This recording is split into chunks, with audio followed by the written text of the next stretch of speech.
और सामान्य भाषा में कुछ लोग तो ये भी कह देते हैं, जो अधर्मी लोग हैं, जिन्होंने कभी भगवान की कथा नहीं सुनी, मैंने कई बार सुना है, लोग ऐसे कह देते हैं ये राम जी भगवान नहीं थे, ये मनुष्य थे, इन्होंने काम बड़े अच्छे किए इसीलिए इनको भगवान बोला जाता है।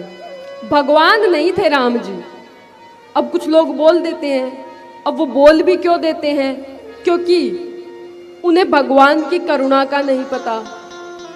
अयोध्या के बारे में वाल्मीकि रामायण में वर्णन है, भगवान ने इस धराधाम पर 11,000 वर्षों तक वास किया था। कितने वर्षों तक?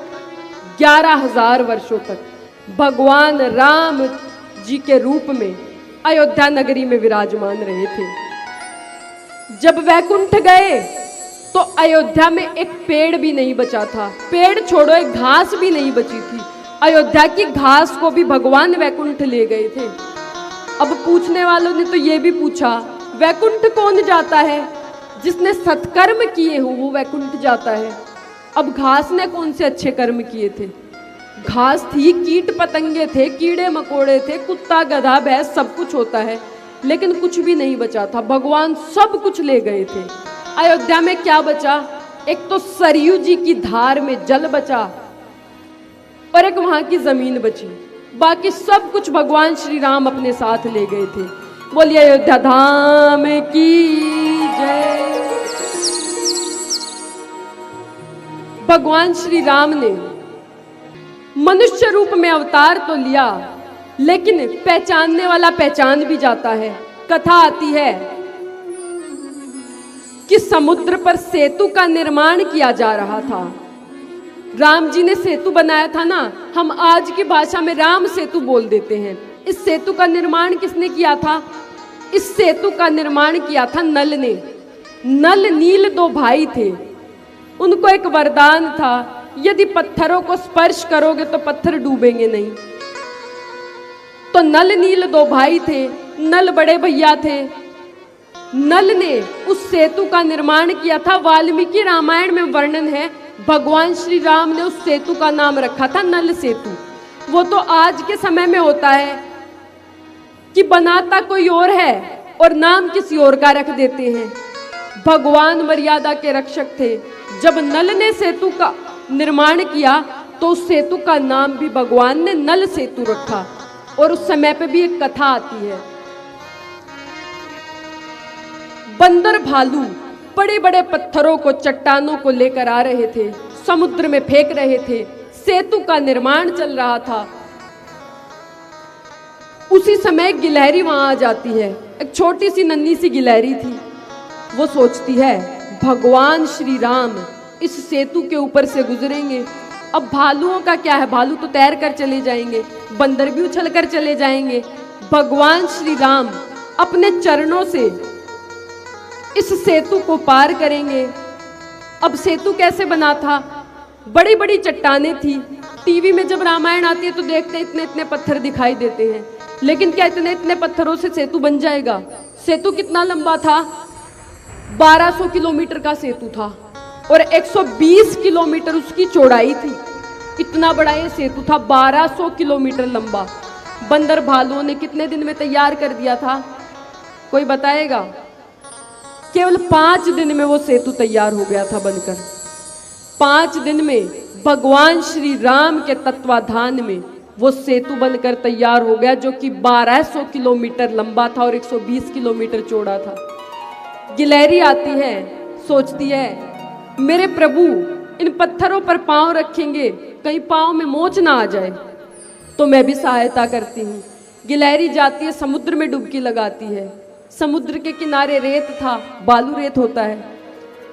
फिर बालू रेत में लोटपोट करती है और आके उन गड्ढों को भरने लगती है। जैसे पत्थर थे, पत्थर के बीच में छोटे छोटे गड्ढे थे, उनको गिलहरी भरने लगती है। आके उस बालू रेत को गड्ढों में गिरा देती है। फिर से जाती है, समुद्र में डुबकी लगाती, गीला शरीर हो जाता है। फिर रेत में डुबकी लगाती, रेत में लोटपोट हो जाती है। फिर आके मिट्टी डालती है। हनुमान जी देखते हैं गिलहरी क्या कर रही है। हनुमान जी इतनी बड़ी बड़ी चट्टानें लेकर आ रहे थे। हनुमान जी को थोड़ी परेशानी हुई कि ये छोटी सी गिलहरी है, कहीं इसके ऊपर पांव पड़ गया तो ये तो बेचारी सीधी सिधार जाएगी। छोटी सी गिलहरी है। और बंदर भालू भी परेशान हो रहे थे कि ये नेक सी गिलहरी परेशान कर रही है, काम तो कुछ कर नहीं रही। तो हनुमान जी वहां आ गए। हनुमान जी ने कहा, हम सेतु का निर्माण कर रहे हैं। गिलहरी ने बोला कि मैं भी सेतु के निर्माण में आपकी सहायता कर रही हूं। हनुमान जी ने बोला, तुरंत भाग जाओ यहां से, किसी का पैर तुम्हारे ऊपर पड़ जाएगा। गिलहरी ने अपने पीछे वाले पैरों को तैसे जमा लिया और आगे वाले हाथों को ऐसे उठा के हाथ जोड़ लिए और कहती है, हे अंजनेय, आप तो अतुलित बल धामम हो, अतुलित बल धामम हेम शैलाभ देहम। आप तो बड़े बलवान हो। और बल कैसे आता है? ये बल को देने वाले भी तो रघुनाथ जी हैं। मनुष्य में अपना तो कोई बल होता नहीं है, कोई ज्यादा बलवान है, कोई कम बलवान है। अब गिलहरी ने बोला, भगवान ने आपको ज्यादा बल दिया है तो आप बड़ी चट्टानें उठा के ला रहे हो। भगवान ने मुझे चट्टान जितना ही नहीं बनाया तो मैं कैसे चट्टान उठाऊं? तो आप अपनी सेवा दीजिए और मुझे अपनी सेवा देने दीजिए। तो पवन पुत्र, आप अपना कर्तव्य निभाइए और मुझे अपना कर्तव्य निभाने दीजिए। अब गिलहरी फिर से चली गई, समुद्र में डुबकी लगाई, फिर रेत में लोट-पोट, फिर से मिट्टी लाके गड्ढे भरने लग गई। हनुमान जी को थोड़ा सा क्रोध आ गया, ये तो बड़ा परेशान करेगी, ये मानेगी नहीं। तो हनुमान ने उसकी पूंछ के ऊपर थोड़ा सा पैर रख दिया। अब पूंछ के ऊपर पैर रख दिया तो गिलहरी चिल्लाने लगी, चींची चींची करने लगी। हनुमान जी ने सोचा अब ये भाग जाएगी, बढ़िया है। उसको बड़ी पीड़ा हुई। हनुमान जी तो बड़े भारी भरकम थे, गिलहरी के ऊपर पैर रख दिया, रखा था तो हल्का सा। बड़ी पीड़ा हुई गिलहरी को। भगवान राम बड़ी दूरी पे बैठे हुए थे और वहां पे शोर भी बड़ा हो रहा था क्योंकि बड़ी बड़ी चट्टानों को लेकर बंदर भालू आ रहे थे। खूब धड़ाम धड़ाम की आवाजें हो रही थी। तो छोटी सी गिलहरी चींची चींची कर रही थी। देखिए, भगवान ने उस गिलहरी की भी आवाज सुन ली। गिलहरी रो रही है, भगवान ने आवाज सुन ली। भगवान तुरंत आ गए, पूछा क्या हुआ?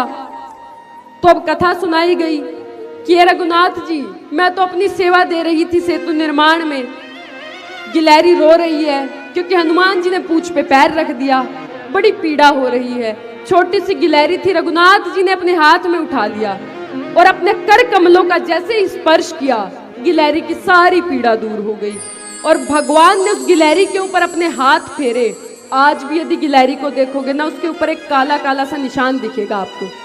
भगवान श्री राम का शरीर भी सांवला था, तो अब भगवान श्री राम के कर कमलों के ही निशान उस गिलहरी के शरीर पर बने हुए हैं।